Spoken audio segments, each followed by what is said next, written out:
Have you ever felt like you were trying your best in a relationship, but still somehow missing the mark? Like, you're doing everything you know how to do, being there, saying nice things, showing up, but they still seem distant, or frustrated, or like something's missing, and you start wondering, what more can I do? What am I not seeing? Here's the quiet truth that no one tells you when things first start out. It's not always about how much you love someone. Sometimes, it's about how clearly that love is being received. And when two people speak different love languages, that message of care can get lost in translation, like trying to pour your heart out in French when your partner only understands Japanese. Welcome back to Psych Bites, where we untangle the emotional knots of love, relationships, and the beautiful mess in between. Tiny miscommunications build up slowly. You think you're being loving by giving space. They think you're pulling away. You surprise them with gifts. They would have rather had an hour of undivided attention. And it's not that either of you is wrong. You're just speaking different emotional dialects. And over time, those little disconnects snowball. They turn into resentment, loneliness, frustration. All because no one taught us how to decode love when it's being spoken in a language that's not our own. But that's what we're doing today. And we're going to do it in a way that's not just theory. It's emotionally real, deeply personal, and incredibly helpful whether you're in a new spark, a long-term love, or even navigating your own needs and healing. Because communication isn't just what we say, it's how we show up. And when you finally learn to love someone in their language, that's when love stops feeling like effort and starts feeling like home. So, let's get into it. We talk so much about love, how to find it, how to keep it, how to feel it more deeply. But one thing we often overlook is the language beneath the love, communication. Not just the words we say, but the way we say them. The silences we fill or don't. The timing of a message, the tone behind the text, the look in the eyes when words fall short. Because even the most powerful love can feel fragile when the communication starts to fray. That's where many couples lose their way. Not from lack of love, but from a slow erosion of understanding. And the most heartbreaking part? It's often not intentional. It's not that they're ignoring each other or don't care. It's that they're trying to reach one another through a lens that makes sense to them, without realizing it might land completely differently for their partner. Communication is the quiet infrastructure of every relationship, the emotional scaffolding that holds two people together through chaos, comfort, and everything in between. And when that infrastructure is weak or misaligned, it doesn't matter how much love you've got, you'll still feel like you're not being heard, or worse, not being seen at all. When someone says, "We just don't communicate well," what they often mean is, "I don't feel safe expressing what I really feel," or, "Every time I try, it feels like it backfires." That's not just frustrating, it's isolating. You can be lying next to someone every night and still feel 1,000 miles away if you don't feel emotionally understood. Because connection isn't just built on presence, it's built on being felt. And that only happens through communication that matches how we give and receive love. Now here's where it gets even trickier. We all have different communication styles, shaped by our upbringing, culture, attachment styles, even previous relationships. Some of us are direct. Some of us need time to process. Some grew up in homes where love was loud and expressive. Others where emotions were quiet and internalized. So, when two people with different emotional languages meet, it's incredibly easy to misread each other. One person might see silence as distance. The other might see it as respect. One might crave reassurance after conflict. The other might need space to regulate before re-engaging. Neither is wrong. But without understanding those differences, you end up reacting instead of relating. And that's when conflict becomes cyclical. You have the same arguments, the same emotional injuries, the same unmet needs showing up in different outfits. Not because you don't care, but because you're unknowingly trying to speak your partner's language using your own emotional grammar. And every time your message doesn't land the way you intended, the relationship absorbs that misfire. It starts to build static in what used to be a clear signal. But here's the shift. Once you understand your partner's style, really understand it, you stop personalizing every disconnect. You start saying things like, "I know you're not ignoring me, you just need time to think." Or, "I know when you get loud, it's not anger, it's urgency." You move from reacting to responding. And that shift right there, that's where real intimacy begins.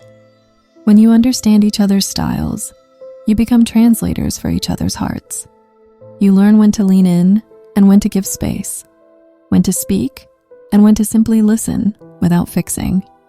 You create a safe emotional rhythm where both of you feel like you don't have to explain your entire life story every time you need something.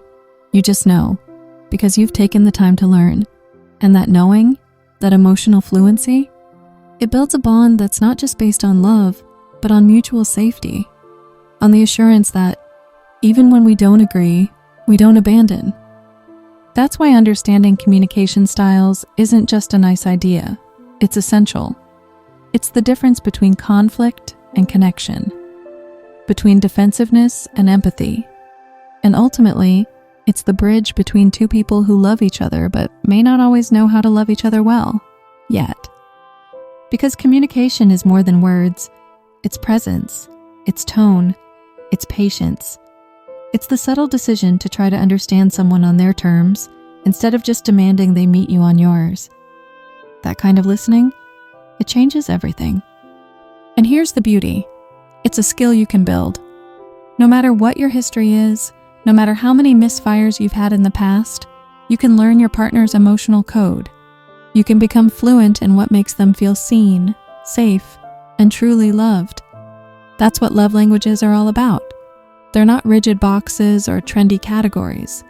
They're emotional frameworks, guides that help us move from assumption to intention, from guessing to knowing, from almost connecting to actually connecting.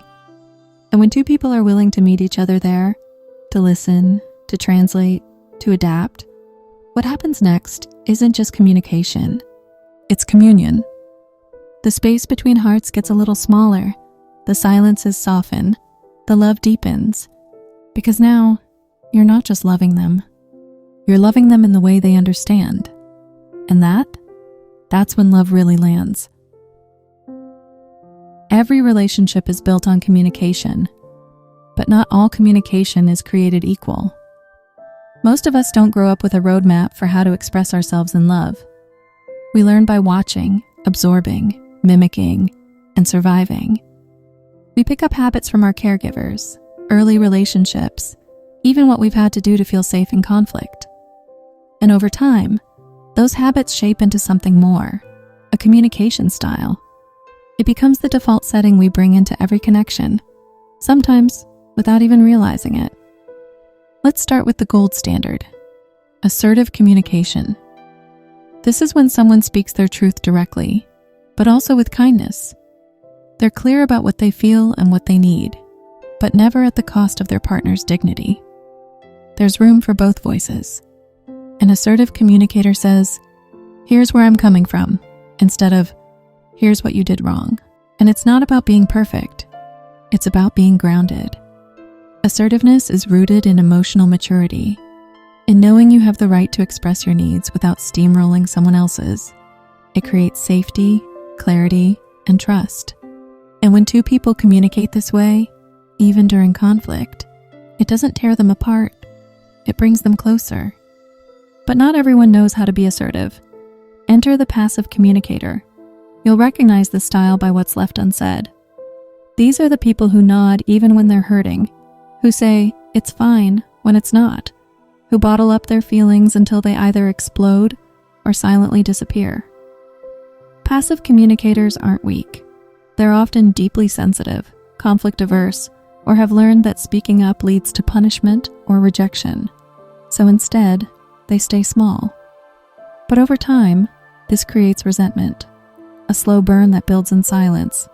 Their needs go unmet, not because they don't exist, but because they've convinced themselves it's safer not to voice them. And in relationships, that silence can become deafening. Then there's the other end of the spectrum, aggressive communication, loud, controlling. sometimes disguised as honesty. This style often comes from a place of fear of losing control, fear of vulnerability, fear of not being heard. So the person speaks with force, trying to dominate the emotional space. But in doing so, they create distance. Aggression might get a reaction, but it rarely creates real connection. Instead, it leaves the other person feeling defensive, shut down, or small. And when that becomes the norm, the relationship starts to erode under the weight of power dynamics and emotional fear. Understanding your style and your partner's doesn't mean assigning blame.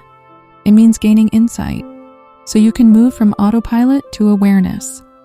So you can shift from, "This is just how I talk," to, "How can I be heard and be kind?" Because love isn't just about talking. It's about how we listen, how we hold space, and how we learn to meet in the middle, even when we speak in different emotional tones. So what do you do when you realize you and your partner aren't exactly speaking the same language? When you care deeply for each other, but the way you express that care just doesn't land? It can be disheartening. You try to be loving, but it gets misread. They try to explain how they feel, and you just don't get it. It's not that you're incompatible.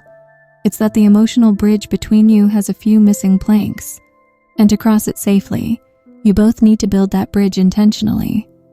That starts with how you listen, not just hearing the words, but active listening, the kind where your entire presence is turned toward your partner, where you listen not to respond, but to understand. You notice the tone beneath their words, the subtle shift in their eyes when they say, "I'm fine." You set your distractions aside, not just your phone, but also your mental agenda, and you tune in. Research shows that people who feel listened to experience greater emotional safety and satisfaction in relationships.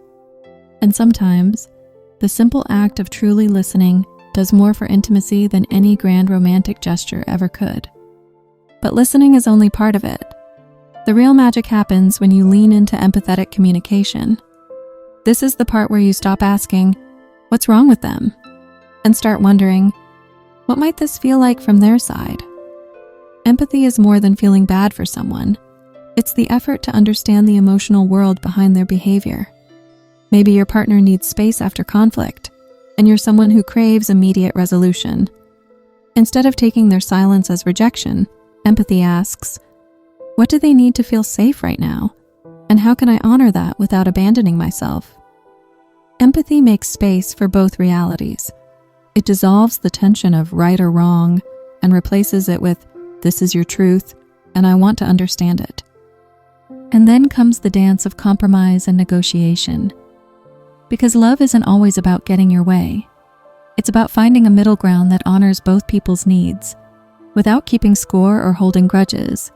It's not about losing yourself to make the relationship work. It's about both of you showing up willing to give, adapt, and adjust. Negotiation in love sounds like, "I know physical touch is your love language and mine is acts of service. So how about I make us dinner tonight and we have a quiet cuddle after?" It's small, it's thoughtful, and it says, "I see you and I'm willing to meet you halfway." That spirit of compromise, that's what turns two individuals into a team. Bridging communication gaps doesn't require perfection. It requires presence, curiosity, willingness, and a shared commitment to say, "I want to speak love in a way you understand." Because that's where connection lives, in the effort, in the choice to listen, to feel, and to meet each other halfway, even when it would be easier to retreat. When it comes to deepening love and strengthening connection, communication isn't just about what you say, it's how you say it. And in those moments where tension rises or misunderstandings unfold, the way you navigate the conversation can either build trust or quietly chip it away. So let's talk about what it really means to communicate effectively. Not perfectly, not flawlessly, but with presence, care, and intention. One of the simplest yet most transformative tools, using I statements. It sounds so basic, but the difference between "you never listen to me" and "I feel unheard when I speak and don't feel a response" is enormous. I statements allow you to take ownership of your feelings without assigning blame. Instead of putting your partner on the defensive, you're opening a door for connection. You're saying, "Here's where I am. Will you meet me here?" It softens the conversation.